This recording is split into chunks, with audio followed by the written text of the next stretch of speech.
ఈసారి సంక్రాంతికి మా గోదావరి జిల్లాలో వచ్చినప్పుడు ఈ వెరైటీ స్వీట్ని ట్రై చేయడం అస్సలు మర్చిపోకండి. దీని పేరే పిచ్చుగుళ్ళు. ఈ స్వీట్ బర్మా నుంచి ఒరిజినేట్ అయ్యింది. దీని యాక్చువల్ పేరు గరాజీలు, కానీ మన గోదావరిలో ఎటకారంతో పిచ్చుగుళ్ళు అని పిలుస్తారు.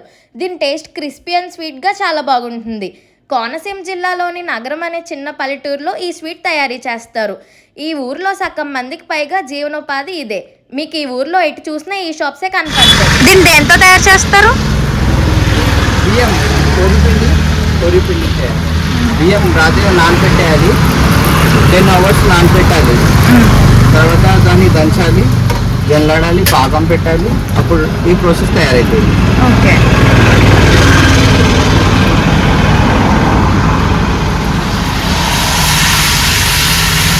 మా దగ్గర 2 వెరైటీస్ ఉన్నాయి. పంచదార గరాజు ఉన్నాయి, బెల్లం గరాజు ఉన్నాయి. ఇంకా స్పెషల్ కావాలంటే మేతి గరాజు అని చేసిస్తాం. ఓకే. ఆర్డర్ మీద చేసిస్తాను. అస్తమాను కునాఫాలు, డెత్ బై చాక్లెట్లే కాకుండా మన తెలుగు ఆథెంటిక్ స్వీట్స్ని కూడా ట్రై చేయండి. ఇంతకీ మరి సంక్రాంతికి మన గోదావరి జిల్లాలకు ఎప్పుడు వస్తున్నారు? దీని అడ్రస్ ఎక్కడ అంటే నగరం లక్ష్మీ హైగ్రీవ్ జ్యోతిష్యాలయం ఆపోజిట్లోనే ఉంటుంది. కూసంత మన పేజ్ని ఫాలో చేసేయండి.